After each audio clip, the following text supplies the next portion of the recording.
আসসালামু আলাইকুম। Hello everyone, welcome back to my channel. This is Marjia daily blog থেকে বলছি। কেমন আছেন সবাই? আশা করি সবাই ভালো আছেন। আমিও আল্লাহর রহমতে অনেক ভালো আছি। তো আজকে আমি গিয়েছিলাম বিমান জাদুঘরে।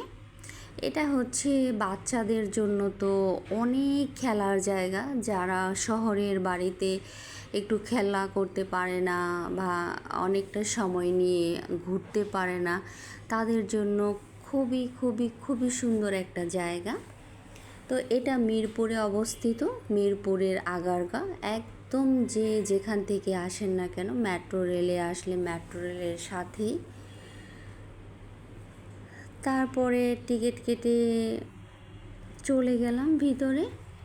আসলে টিকিটগুলো আমার আপু কেটেছে, আমি জানি না কত করে নিয়েছে, মনে হয় 50 টাকা করে হবে না কত করে, আমার মনে নেই।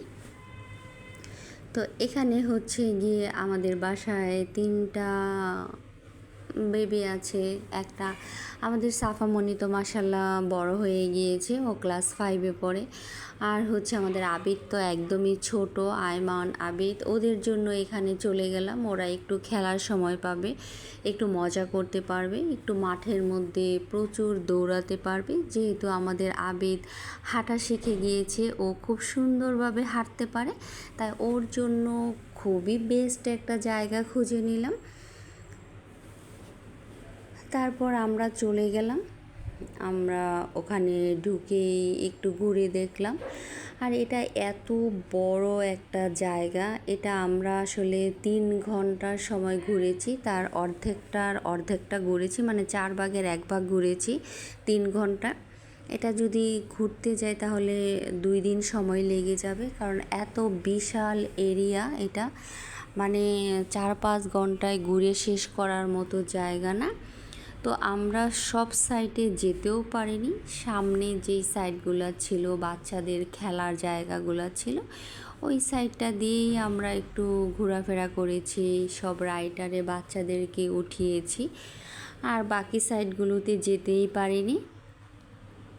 তো যাই হোক, আমরা যখন টিকিট কেটে ভিতরে ঢুকলাম, ভিতরে ঢোকার পরে তো শুধু সবুজের সমারোহ, এত ভালো লাগছিল ঘাসের উপর হাঁটতে। আমিও জুতা খুলে খালি পায়ে হেঁটেছি, আমার কাছে খুব ভালো লাগছিল, মানে ঘাসের পানিগুলো পায়ে লাগছিল আর খুবই আনন্দ ফিল হচ্ছিল। তো প্রথমেই ঢুকতে সামনেই দেখলাম বিশাল বড় একটা বিমান। তো আমরা বিমানের কাছে চলে গেলাম। তারপরে এই বিমানের ভিতরে উঠতে গেলে 30 টাকা করে টিকিট কাটতে হয়। তো আমরা 30 টাকা করে টিকিট কেটে নিলাম, কিন্তু আফসোস খুব বেশি সময় এটার ভিতরে থাকতে পারিনি, কারণ এত লোকজন ছিল। ঈদের সময় তো এমনিতে অনেক রাশ থাকে, আর কি পরিমাণ যে লোকজন ছিল। তো আমরা সিরিয়াল ধরে গেলাম, যাওয়ার পরে ভিতরটা অনেক কষ্ট করে পুরো প্লেনটাই ঘুরলাম, কিন্তু থাকতে পারি নাই বেশি সময়, কারণ আমাদের পিছনে অনেক সিরিয়াল ছিল, ওরা অনেক তাড়া দিচ্ছিল, কেউই খুব বেশি সময় নিয়ে ছবি তুলতে পারেনি বা এটা ঘুরতে পারেনি। তো একদম টিকিটটা কেটে অহেতুক ফেলালাম, সবাই মিলে একটুখানি দেখেই বের হয়ে গেলাম। তো প্লেনের ভিতরে মোটামুটি সব কিছু ছিল, কিন্তু সব কিছুই ভাঙা, তারপরে হচ্ছে ভালো না, বসার সিটগুলো তেমন ছিল না। তো যাই হোক, ঘুরে ফিরে দেখে তো আসলাম। তারপরে তো এখানে অনেক মানুষ, আমিও অনেক সিরিয়ালে দাঁড়িয়েছিলাম, অনেকজনের পরে গিয়েছি, আর এত পরিমাণ গরম ছিল। এটার অর্ধেকটা এসি ঠান্ডা ছিল, আর বাকি অর্ধেকটার মধ্যে প্রচুর গরম ছিল, মানে এখানে গিয়ে দাঁড়ানোর মতো অবস্থা নেই। তারপর আয়মান আর সাফা একটুখানি বসলো, আমি একটুখানি ভিডিও করে নিলাম, ওরা জাস্ট বসেই উঠে পড়েছে এতটুকুই সময়। তো আমরা প্লেন থেকে নেমে গেলাম, নেমে যাওয়ার পরে আমরা হাঁটছিলাম, ঘুরে ঘুরে সব কিছু দেখছিলাম। তো এখানে এত পরিমাণ গাছপালা, এত পরিমাণ সবুজ, মানে কি বলবো, প্রচুর লোকজন ছিল। তো আমরাও একটু ঘুরে ঘুরে দেখছিলাম। আর যা রাইডারই দেখছে না কেন, আয়মান আবিদ বলছে যে এটাতে উঠবে, ওটাতে উঠবে। তো আবিদ তো অনেক ছোট, ও সব কিছুতে ওঠার পরে বলে যে আমি ভয় পাই, ভয় পাই। ও কান্না করে নেমে গিয়েছে, কিন্তু কিছুতেই উঠতে পারে নাই। মানে সবগুলোতেই ওকে শুধু টিকিট কেটে কেটে উঠিয়েছি, বাট ও কিছুই চালাতে পারেনি। তারপরে আবার ঘোরাফেরা শুরু করে দিলাম। এর মধ্যে আমরা আইসক্রিম খেয়ে নিলাম একটুখানি, কারণ গরম লাগছিল। আইসক্রিমটা খেয়ে তারপরে হাঁটছিলাম। আর ওরা অনেক দৌড়াদৌড়ি করছে, তারপরে সবগুলো রাইডারে উঠছে। তারপরে আমরাও কিছু ছবি তুলে নিলাম সবাই মিলে। আবার একটু বসলাম, একটু হাঁটলাম, মানে এভাবেই যাচ্ছে। তো সবুজ গাছপালাগুলো না যে কী যে ভালো লাগছিল।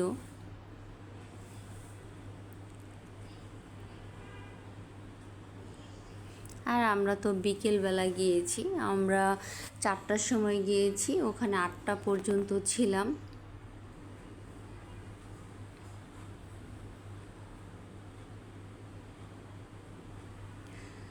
তো আমার সাথেই ঘুরতে থাকেন আর দেখতে থাকেন। এর মধ্যে আবি তো প্রচুর দৌড়াচ্ছে, ও তো যেখান দিয়ে ইচ্ছে ওখান দিয়েই যাচ্ছে। ও মানে মাঠের মতো দৌড়াদৌড়ি করছে। আয়মান অনেক দৌড়াচ্ছে, মানে ওদেরকে আমরা রাখতেই পারছিলাম না। মানে এত বড় মাঠ দেখে ওরা প্রচুর খেলাধুলা করছে। তো আপনারা কিন্তু অনেক সুন্দর একটা জায়গা বেছে নিতে পারেন, কারণ এখানে বন্ধুবান্ধব, ফ্যামিলির লোকজন মিলে অনেকটা রিল্যাক্সে আড্ডা দিতে পারবেন। তারপরে হচ্ছে বাচ্চাদের খেলার একটা জায়গা হবে। সব কিছু মিলিয়ে না একদম খুবই সুন্দর। সবাই খেলছিল, অনেকে বল নিয়ে আসছে, অনেকে বাসা থেকে বিশাল বড় চাদর নিয়ে আসছে, চাদর বিছিয়েছে। তো এই তো আমাদের সাফামণি এর মাঝখান দিয়ে একটু দুষ্টুমি করছে, মানে ও আমাকে ফ্লাই কিস করছে, আমি ওকে কিস করে দিলাম। তারপরে ও একটু মজা করলো।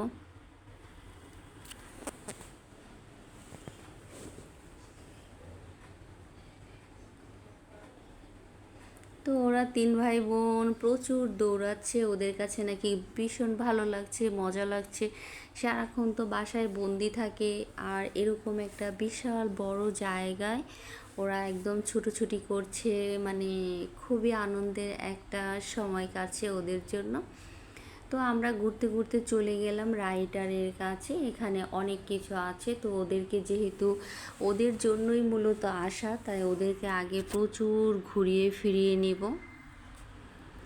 তো ওরা বলতেছে ট্রেনে উঠবে। তো তারপরে হচ্ছে গিয়ে ট্রেনে উঠে গেল। ট্রেনের টিকিট 70 টাকা করে। তো আমি দাঁড়িয়েছিলাম, কারণ আমি উঠিনি, আমি হচ্ছে ওদের ভিডিও করছিলাম।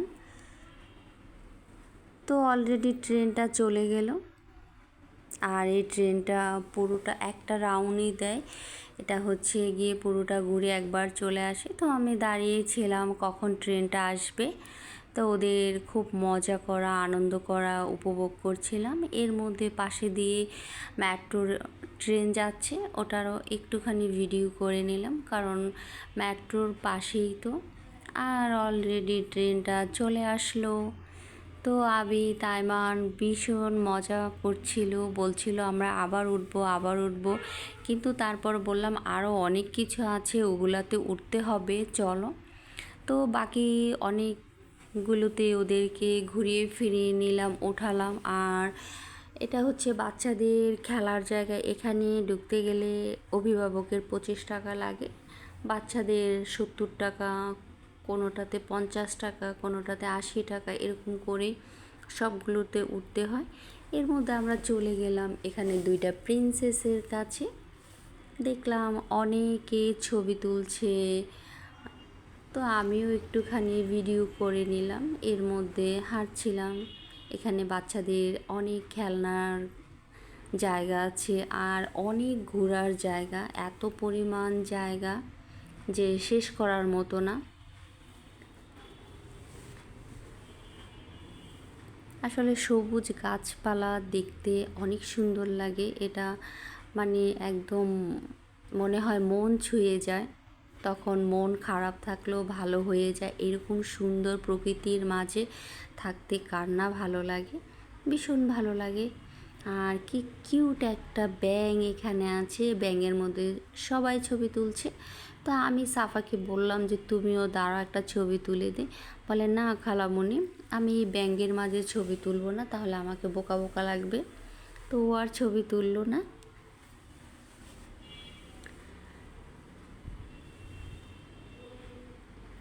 তো আমরা ঘুরছিলাম, ঘুরে ঘুরে দেখছিলাম অনেক কিছু।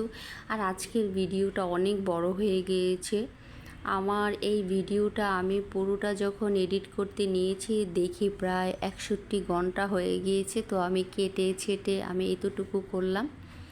মানে এত বড় জায়গা আমি তো 4 ভাগের 1 ভাগ ঘুরেছি, আর বাকি সাইডগুলো তো ঘুরতেই পারিনি। তো এর মধ্যে হচ্ছে আমরা আইসক্রিম খেয়েছি 2বার। তো ক্ষুধাও লেগে গিয়েছে, ভাবছি যে কিছু খেতে হবে। তারপর বাচ্চারা তো খেলাধুলা করছে, ওরা তো যেতে চাচ্ছে না, ওরা সব কিছু মানে যা দেখে তাই উঠবে। তারপরে ভাবলাম যে আর একটু সময় ওদের সাথে ঘুরে দেখি। তো এই তো, আপনারাও আমার সাথে ঘুরতে থাকেন, দেখতে থাকেন আর উপভোগ করতে থাকেন।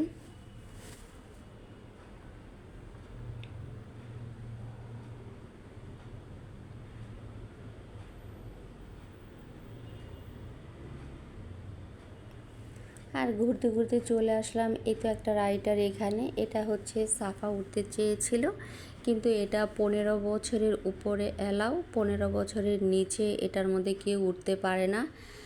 তো এটা এত পরিমাণ ভয়ঙ্কর লাগছিল, যারা উঠেছিল ওরা তো যখন এটা পুরোভাবে চলছিল তখন জোরে জোরে ওরা কান্না করে দিচ্ছিল, অনেক জোরে জোরে চিৎকার দিচ্ছিল। তো এটা আসলেই অনেকটা প্রচুর মাথা ঘোরাচ্ছিল আমারও। তো আমি ভেবেছিলাম যে এটা উঠবো, কিন্তু এই অবস্থা দেখে আমি আর ভয়ে উঠিনি এটার মধ্যে।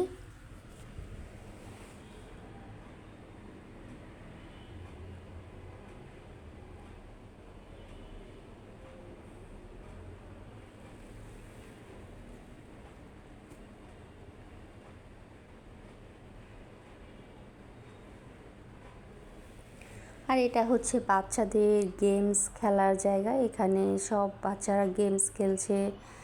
তারপরে হচ্ছে ছোট ছোট বাচ্চারা এখানে রাইডারের উপরও উঠছে।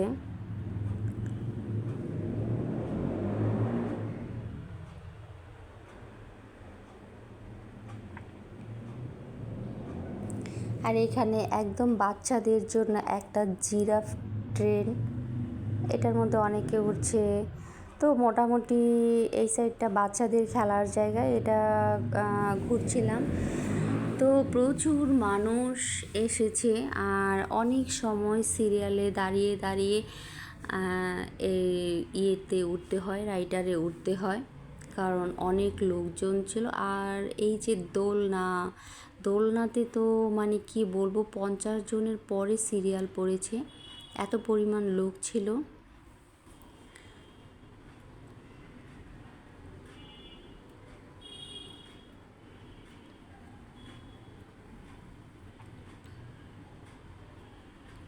যেখানেই যাচ্ছি, যেটাই কাটছি না কেন, সবগুলোতে দাঁড়িয়ে দাঁড়িয়ে উঠতে হয়েছে, কারণ এত পরিমাণ লোকজন যে সাথে সাথে ওঠা যায়নি। ঈদ বলে নাকি এত রাশ, ঈদের পরে আসলে এতটা রাশ থাকে না।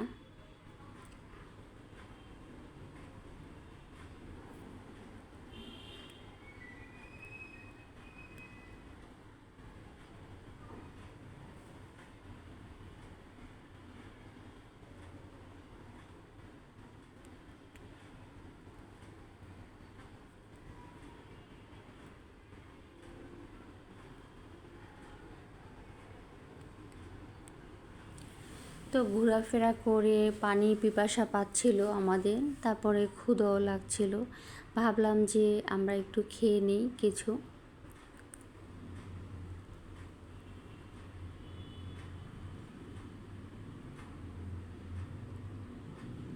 মানে এত সুন্দর এই জায়গাটা, যেখানেই যাই না কেন একদম সব জায়গায় শুধু সবুজের সমারোহ, সবুজ ছাড়া তো আর কোনো কথাই নেই। তো সব কিছু ঘুরে ফিরে আমরা চলে গেলাম খাবারের জন্য। তো প্রথম অবস্থায় আমরা ফানটার অর্ডার দিয়েছি, কিন্তু এত টায়ার্ড ছিলাম আমার ভিডিও করতে মনে নাই। তারপর আমাদের ফানটা খাওয়া যখন শেষ হয়ে গিয়েছে, আমি শুধু খালি বোতলগুলো ভিডিও করেছি। আমার আপু বলে কি আমি বলছি ভিডিও করতে তো মনে নাই। আপু বলছে কি ভিডিও রাখ, তোর ভিডিও করা লাগবে না। তারপরে হচ্ছে কি আর করা, যে খাবারের পরে খালি বোতলগুলোই ভিডিও করে নিলাম। তারপরে বলছিলাম যে ভালো কিছু খাবো, আয়মান বলতেছিল পিৎজা খাবে, তারপরে হচ্ছে বার্গার খাবে, আর হচ্ছে চিকেন ফ্রাই খাবে। তো এই সাইডটাতে ছিল না। তারপরে আমরা ঘুরতে ঘুরতে অন্য সাইডে যাচ্ছি।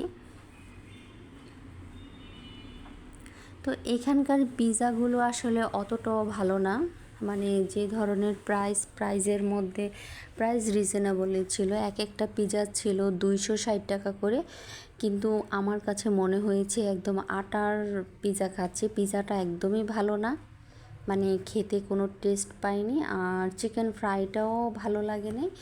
তারপরে হচ্ছে শর্মাটা তো খাওয়ার মতোই ছিল না, মানে যাই নিয়েছি না কেন তাই একদমই খাবার দাবার খুবই খারাপ এখানকার, অতটা পরিমাণ টেস্ট পাইনি কোনো খাবারের। তবে হ্যাঁ, ফুচকাটা ভীষণ ভালো লেগেছে, মানে একদম 100-তে 100, এত টেস্টি ফুচকা ছিল। আমরা প্রথমে 7টা নিয়েছি, তারপরে আবার 7টা নিয়েছি, টোটাল 14টা ফুচকা নিয়েছি আমরা, মানে এত পরিমাণ মজা লেগেছে। তো বলছিলাম আমার আপুকে যে আসলে এই পিৎজাগুলো না খাওয়াই ভালো ছিল, কারণ একদমই ভালো লাগেনি। তো ঘুরে ফিরে বসলাম, আর এর মধ্যে আমরা 4টা পিৎজার অর্ডার দিয়েছি, 6টা চিকেন ফ্রাই দিয়েছি, তারপরে চিকেন শর্মার অর্ডার দিয়েছি, কোল্ড ড্রিঙ্কস দিয়েছি, ফুচকা দিয়েছি। তো যাই হোক, টোটাল আলহামদুলিল্লাহ খেয়ে ফেললাম। তো খাবারের পরে এর মধ্যে একটা আচারের অর্ডার দিয়েছি, এখানে চালতারা আচার ছিল, আচারটা মজা লেগেছে অনেক, আর ফুচকাটা ভীষণ ভালো লেগেছে। আর বাকি খাবারগুলো মনে হচ্ছে একদম টাকাগুলো ফেলেছি। এই যে এই পিৎজাগুলো 260 টাকা করে। তারপরে চিকেন ফ্রাইগুলো হচ্ছে 130 টাকা করে, কিন্তু একটা চিকেন ফ্রাইয়ের ভিতরে কোনো চিকেনই ছিল না, মানে শুধুই উপর দিয়ে একটু করে দিয়েছে, এমন বাজে ছিল। এই যে এই পিৎজাগুলো, কিন্তু এই পিৎজাগুলো একদমই মজা লাগে নাই, মানে আমার কাছে তো ভালোই লাগে নাই, কোনো পিৎজার মধ্যেই পড়ে না। এই পিৎজাগুলো 260 টাকা করে। তো আমরা তো আগেই অর্ডার দিয়েছিলাম, তো চিকেন ফ্রাইটাও ভালো লাগে নাই, আর হচ্ছে শর্মাটাও ভালো লাগেনি, শুধু আচারটা ভালো লেগেছে, আর হচ্ছে গিয়ে ফুচকাটা ভালো লেগেছে। যাই হোক, সব কিছু নিয়ে আমরা মজা করে খেয়ে নিলাম। খাওয়ার পরে আবার আমরা আইসক্রিম খেলাম। আইসক্রিম খাওয়ার পর দেখলাম যে 8টা বেজে গেছে, তো ভাবলাম যে আমরা বাসার উদ্দেশ্যে রওনা দেই। তারপর ওখান থেকে আমরা বের হয়ে গেলাম, বের হয়ে একটা রিক্সা নিয়ে নিলাম, একদম বাতাসে বাতাসে বাসায় চলে আসলাম। তো বাসায় চলে আসার পরে যে কী পরিমাণ টায়ার্ড লাগছিল, কারণ কি এত পরিমাণ হাঁটা হয়েছে যে পা ব্যথা হয়ে গিয়েছিল। তো আপনারাও চাইলে এখানে আপনাদের বেবিদের নিয়ে চলে যেতে পারেন। তো সবাই ভালো থাকবেন, সুস্থ থাকবেন, আল্লাহ হাফেজ। চলে যেতে পারেন, আর বাচ্চারা কিন্তু অনেক মজা পাবে। এখানকার রাতের ভিউটাও যেমন সুন্দর, দিনের ভিউটা এমন সুন্দর, তাই আপনারা বাচ্চাদেরকে নিয়ে গেলে ওরা অনেক আনন্দ করতে পারবে, ওরা অনেক মজা পাবে, আর হচ্ছে নিজেরা একটুখানি আড্ডা দেওয়ার সময় পাবেন। তো সবাই ভালো থাকবেন, সুস্থ থাকবেন, আল্লাহ হাফেজ।